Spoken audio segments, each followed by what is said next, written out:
आप सभी का स्वागत है हमारे YouTube चैनल न्यू इंडिया विवेक न्यूज पर। आज हम कक्षा 12 गणित विषय की प्रश्नावली नंबर 16 का अध्ययन करेंगे, जो राजस्थान बोर्ड में 1+6 इसमें 2 क्वेश्चन पूछे जाते हैं, एक 1 नंबर का और एक 6 नंबर का। जो 6 नंबर वाला प्रश्न है वो अथवा में पूछा जाता है। तो आज हम जो कक्षा हमने 11 और 10 में जो प्रायिकता पढ़ी है उसके बेसिक सार को समझते हुए कक्षा 12 में जो उपयोगी महत्वपूर्ण सूत्र हैं उनका अध्ययन करेंगे, जिससे हमारा बेस अच्छा बने और हम जो 6 नंबर का सवाल बोर्ड की परीक्षा में आता है उसको आसानी से हल कर पाए। 1 नंबर का सवाल तो काफी सरल पूछा जाता है, लेकिन 6 नंबर के सवाल में आपके बेसिक अच्छे होंगे तो आप उसको भी बहुत अच्छे से और बहुत कम समय में कर पाएंगे। तो आज हम पहले बेसिक जो प्रायिकता के हैं उनको जानते हैं। देखिए, प्रायिकता असल में होती क्या है? प्रायिकता किसी संभावना को बताती है, तो संभावना व अनिश्चितता की माप को प्रायिकता कहते हैं। जैसे अभी कोरोना वायरस चल रहा है तो ये हम आंकड़े डेली देखते हैं न्यूज़पेपर में कि भारत में जो मरीजों की ठीक होने की दर है वो इतनी है, या फिर कोरोना के खत्म होने की दर इतनी है। तो ये अनिश्चितता का माप ही तो है। तो ये प्रतिशत में हम जो माप रहे हैं वही तो प्रायिकता है। प्रतिदश समिष्ट सैंपल स्पेस ये बहुत महत्वपूर्ण है प्रायिकता के अंदर, जिसको कक्षा 10 में आपने कहा था कि संपूर्ण घटना कुल घटनाएं। यहाँ पर हम कह रहे हैं प्रतिदश समिष्ट सैंपल स्पेस। आपका जो सैंपल है उसका स्पेस कितना है, आप कौन कौन सी घटनाएं हो सकती है। जैसे एक पासा उछालते हो तो उसमें क्या क्या आ सकता है, 1 आ सकता है, 2 आ सकता है, 3, 4, 5, 6, तो ये उसका सैंपल स्पेस हो गया। तो संभव सभी घटनाओं का समुच्चय सेट बनाएंगे हम, जितनी भी संभव घटनाएं होंगी उन सभी का समुच्चय बना लेंगे, उसको कहेंगे सैंपल स्पेस। जैसे एक सिक्के को उछालना, ये आपको बहुत अच्छे से आने चाहिए, हर सवाल में ये होंगे साथ में। तो एक सिक्के को उछालना, सैंपल स्पेस क्या बनेगा? या तो हेड आ सकता है या टेल आ सकता है। आपको पता है समुच्चय को हम किससे लिखते हैं? मंझले कोष्ठक से, और बीच में जो घटनाएं होती हैं उनको हम कोमा का चिन्ह लगाकर अलग करते हैं। तो अब इसके कितने नंबर ऑफ एलिमेंट हुए सैंपल स्पेस में? 2। ऐसे ही एक सिक्के को 2 बार उछालना या फिर 2 सिक्कों को उछालना एक ही बात है। तो इसके सैंपल स्पेस क्या बनेगा? H H H T T H और T T। तो इसके कितने हुए? 4। ऐसे ही 3 सिक्के या फिर एक सिक्के को 3 बार उछालना, सैंपल स्पेस क्या बनेगा? S H H H H H T, 2 H के साथ एक T, ऐसे H T H, ऐसे T H H। ठीक है, हमने एक T ले लिया, हम 2 T ले लेते हैं। तो T H T T T H T और डबल T H और फिर एक ट्रिपल T। ये आपका सैंपल स्पेस हो गया 3 सिक्के के लिए। बहुत ही महत्वपूर्ण है। एक पासा व एक सिक्का, सैंपल स्पेस क्या बनेगा? एक पासे के साथ एक सिक्का, तो H1 H2 H3 H4 H5 H6। ऐसे T1 T2 T3 T4 T5 और T6। एक पासा, सैंपल स्पेस 1 2 3 4 5 6। 2 पासे, सैंपल स्पेस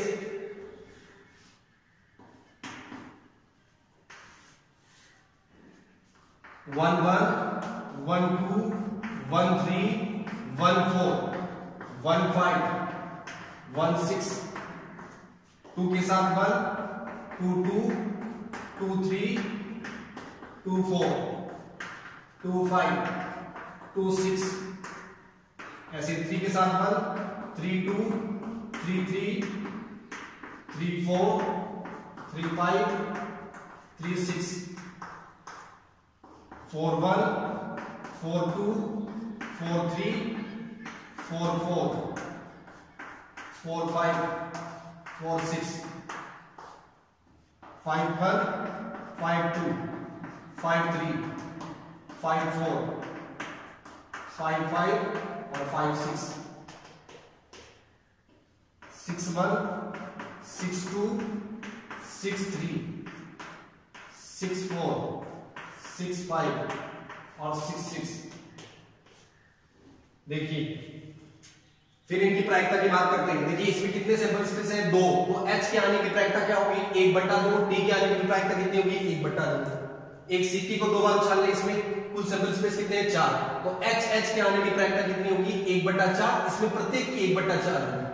ऐसे 3 सिक्के को उछाले तो किसी एक की, जैसे THH, इसकी प्रायिकता कितनी होगी? 1/8। एक पासा और एक सिक्का। तो आप ध्यान रखिए, जब भी मान लो T4 आया है तो T4 की प्रायिकता है 1/12, क्योंकि इसका सैंपल स्पेस में कितने अवयव हैं? 12। उसमें से एक अवयव है तो 1/12। ऐसे ही एक पासा है, इसमें कितने हैं? 6। तो किसी एक अंक के आने की प्रायिकता क्या होगी? जैसे 4 अंक आया है तो 4 की प्रायिकता होगी 1/6। 2 पासे उछाले तो किसी एक एलिमेंट, जैसे 5 2 है तो इसके आने की प्रायिकता कितनी होगी? 1/36। ऐसे 3 की बात करें तो 3 की हम यहां बनाएंगे नहीं, लेकिन आपको बनाने के लिए ट्रिक दे देते हैं। जैसे आपको 3 के बनाने तो 1 1 1 से शुरू करेंगे, तो इसके साथ चेंज करेंगे, इसको और इसको चेंज करेंगे तो 36 बन जाएंगे। फिर इसके साथ चेंज करेंगे तो 6 गुणा में और आ जाएंगे, 36 गुणा 6 मतलब 216 बनेंगे। तो आप देखिए यदि एक को हम फिक्स रखें और इन दोनों को चेंज करते रहें तो कुल 36 बनते हैं।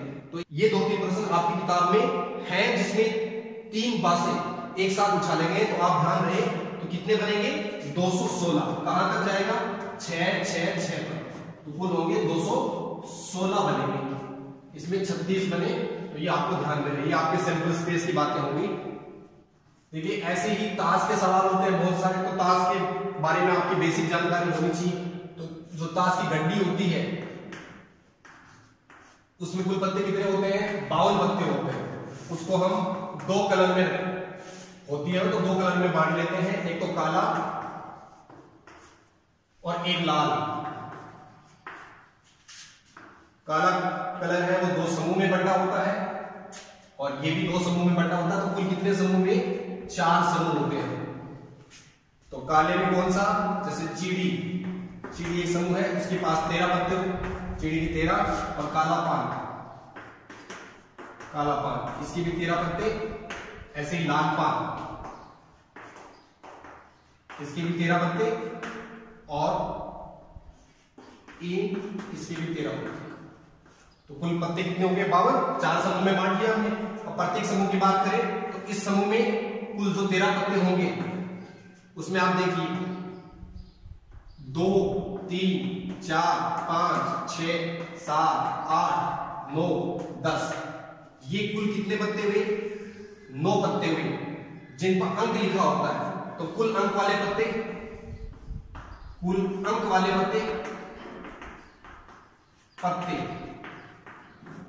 9 गुणा 4 36 होते हैं। इनमें अभाज्य अंक क्या कौन कौन से हैं? 2 अभाज्य संख्या होती है, 3 भी होती है, 5 भी होती है और 7 भी होती है। तो 2 3 4 2 3 5 और 7, तो कुल 4 पत्ते हुए। तो कुल कितने होंगे? 4 में 4 गुणा 4, तो 16 पत्ते ऐसे हैं जिन पर अभाज्य अंक लिखा होता है। अब इसके बाद में 10 के बाद में गुलाम, बेगम और बादशाह, ये 3 फेस कार्ड वाले होते हैं जिन पे फोटो होती है, फेस कार्ड। तो कुल कितने हुए फेस कार्ड वाले? कुल फेस कार्ड पत्ते 3 गुणा 4 मतलब 12, और एक इक्का होता है, इक्का। तो कुल इक्के कितने होते हैं? 4 इक्के होते हैं। तो ये आप इसको समझ लें, इस पे भी काफी सवाल पूछे जाते हैं और एग्जाम में 6 नंबर के सवाल में भी कई बार ताश के सवाल से ही पूछ लिया जाता है। अब देखिए बेसिक सूत्र से हम सवाल करते हैं। जैसे प्रायिकता ऑफ ए है तो इसको हम कैसे लिखेंगे कि नंबर ऑफ ए बटा नंबर ऑफ एस, कि आपके जो समुच्चय ए है उसमें कितने अवयव हैं बटा जो आपका सैंपल स्पेस है उसमें कुल कितने अवयव हैं। तो ये होगी अनुकूल घटनाएं, ये होगी अनुकूल घटना बटे कुल घटना, कुल घटना। तो हम इसको गणितीय रूप में ऐसे लिखेंगे Na बटा Ns। अब ए की जो प्रायिकता का मान है वो कहां से कहां हो सकता है, 0 से लेकर 1 तक हो सकता है, कि ए की प्रायिकता 0 से लेकर 1 तक हो सकती है। यदि प्रायिकता मान लो 0 हुई, प्रायिकता ऑफ ए कितनी हुई, 0, इसका मतलब क्या है, घटना अनिश्चित है, अनिश्चित है, घटना होगी नहीं। यदि प्रायिकता ऑफ ए 1 हुआ तो घटना क्या है, निश्चित है, घटना निश्चित है। तो ध्यान रहे, प्रायिकता कभी भी 1 से ज्यादा ना लिखें और 1 से, अब 0 से कम ना लिखें, तो 0 से लेकर 1 तक होती है प्रायिकता का मान। तो यदि प्रायिकता किसी की 0 आ रही है, इसका मतलब वो घटना है। यदि प्रायिकता किसी की 0 आ रही है, इसका मतलब वो घटना अनिश्चित घटना है। और यदि किसी की प्रायिकता 1 आ रही है तो वो निश्चित घटना है। अब किसी घटना के होने प्लस नहीं होने की प्रायिकता का योग सदैव 1 रहता है। कोई घटना है, उसके होने और नहीं होने की प्रायिकता का योग हमेशा क्या रहता है, 1 रहता है। तो हम आसानी से किसी घटना के नहीं होने की प्रायिकता ज्ञात कर सकते हैं। क्या होगा, 1 माइनस पी ए। तो आप आसानी से किसी घटना के नहीं होने की प्रायिकता ज्ञात कर सकते हो। ये बेसिक फॉर्मूले जो आपकी कक्षा 10 और 11 में पहले आ चुके हैं, इसलिए अच्छा देखिए। कुछ ऐसी घटनाएं हैं जिनके बारे में आपको जानना बहुत जरूरी है, कभी कभी कंफ्यूज कर देती हैं, और कभी जो 1 नंबर का सवाल पूछा जाता है इन्हीं पे आधारित पूछा जाता है। सरल घटनाएं, सरल घटनाएं क्या होती हैं, कोई भी घटना अपने आप में एक सरल होती है। जैसे मान लो आपने एक सिक्का उछाला है और उस पर हेड और टेल आया है, तो हेड आना अपने आप में एक सरल घटना है और टेल आना भी अपने आप में एक सरल घटना है। सभी सरल घटनाएं मिलकर सैंपल स्पेस बनाती हैं। जब सारी सरल घटनाएं मिल जाती हैं तो सैंपल स्पेस बनता है। ये ध्यान रहे आपको। मिश्र घटनाएं, जब 2 या 2 से अधिक घटनाएं एक साथ हो, जैसे आपने सिक्का भी उछाल दिया, पासा भी उछाल दिया, तो वो मिश्र घटनाएं कहलाती हैं। तो H1 हो गया, H2 हो गया, इस प्रकार की घटनाएं मिश्र घटनाएं। स्वतंत्र घटनाएं, जब कोई घटना, 2 अलग अलग घटनाएं एक दूसरे को प्रभावित नहीं करें, स्वतंत्र रूप से हो, तो उन घटनाओं को स्वतंत्र घटनाएं कहते हैं। इसमें क्या होता है कि पी ए इंटरसेक्शन बी का फॉर्मूला बनता है पी ए गुना पी बी। ये बहुत इंपॉर्टेंट फॉर्मूला है कक्षा 12 के लिए। फिर आश्रित या सहप्रतिबंध की एक घटना है वो दूसरे पर आश्रित है। कोई भी घटना दूसरे पर आश्रित है, अर्थात किसी एक घटना के होने के बाद दूसरी घटना हो रही है, तो उसकी प्रायिकता का प्रभाव अलग होगा। जैसे हम बात करेंगे इसमें कि a बट्टा b, तो इसका मतलब है कि घटना b हो चुकी है, उसके पश्चात घटना a घटित हो रही है, तो इससे घटना a की प्रायिकता पर प्रभाव क्या पड़ता है उसको हम जानेंगे। अपवर्ती घटनाएं अपवर्ती घटनाएं कहलाती हैं जब उन दोनों में कोई भी उभयनिष्ठ नहीं हो।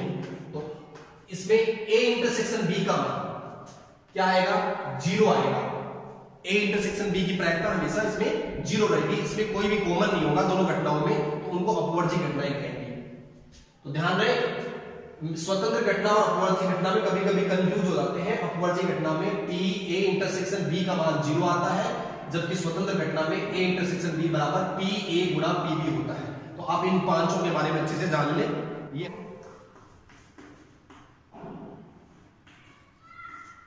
कुछ बहुत ही महत्वपूर्ण फॉर्मूले जो कक्षा 11 में भी आए थे और 12 में, दोनों में मिलाकर जो आपके फॉर्मूले हैं वो हम एक बार यहाँ पर लिख रहे हैं, और आप कोशिश करें कि इनको याद कर लें बहुत अच्छे से। कम 2-3 बार आपको रिवीजन करना होगा और आपको याद हो जाएगा अच्छे से।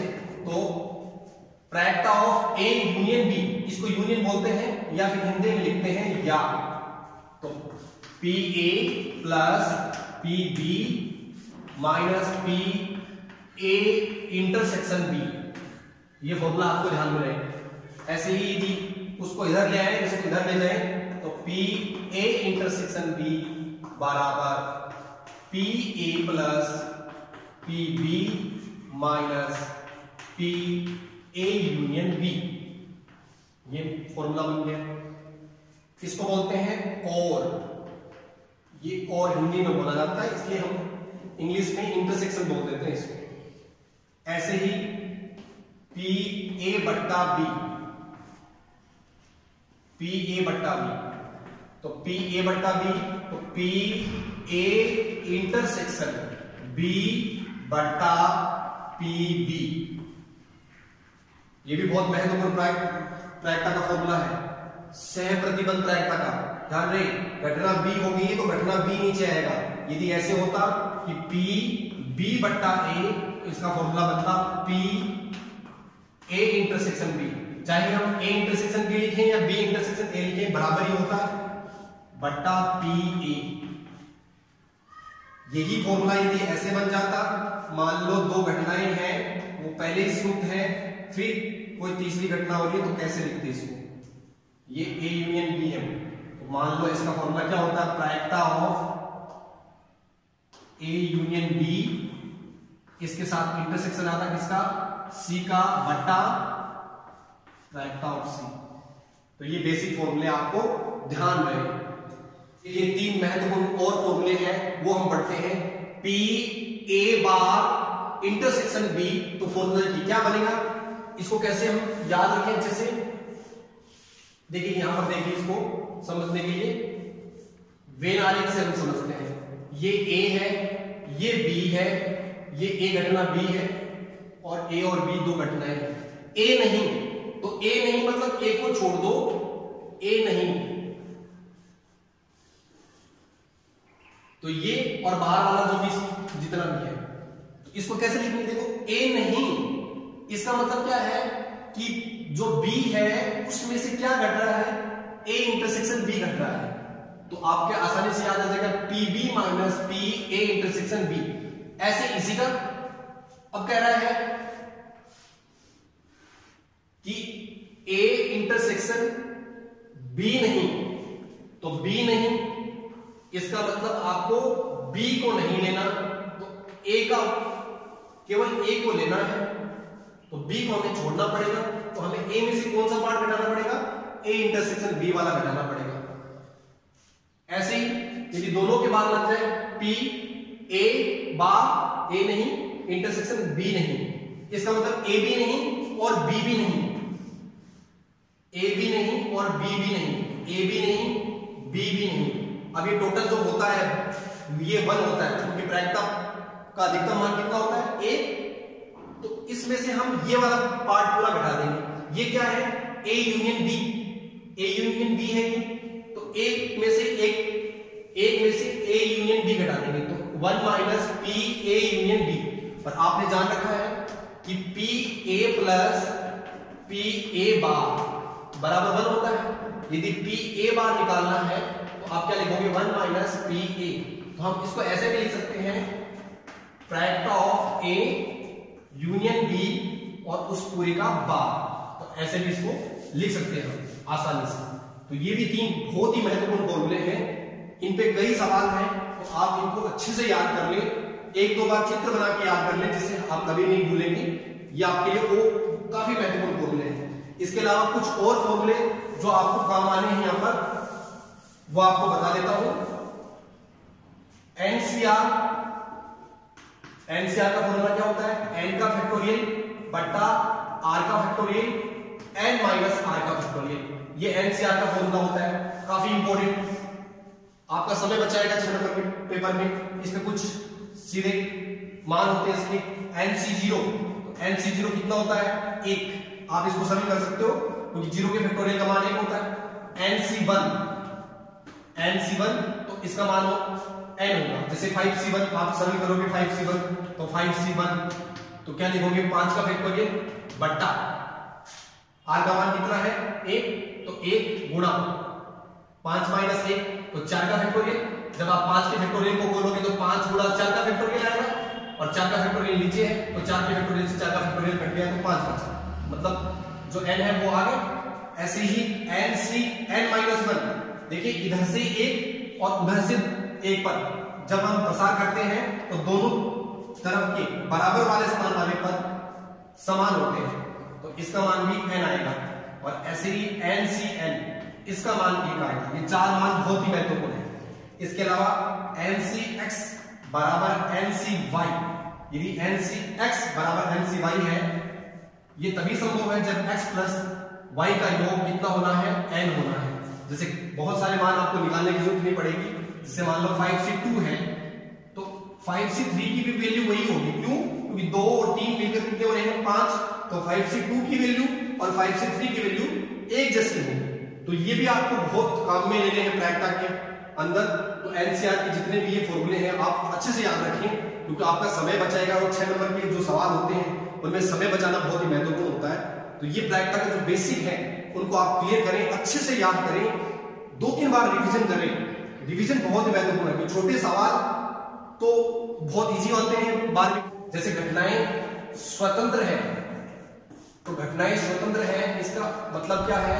पी ए इंटरसेक्शन बी क्या आएगा? पी ए गुणा पी बी। क्यों आया भाई? ये ऐसे कैसे?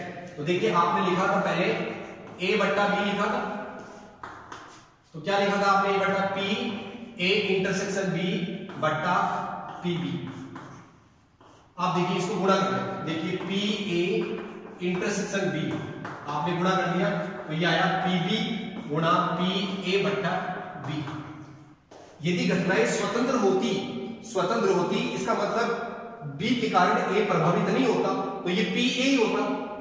तो पी ए इंटरसेक्शन बी क्या हो गया?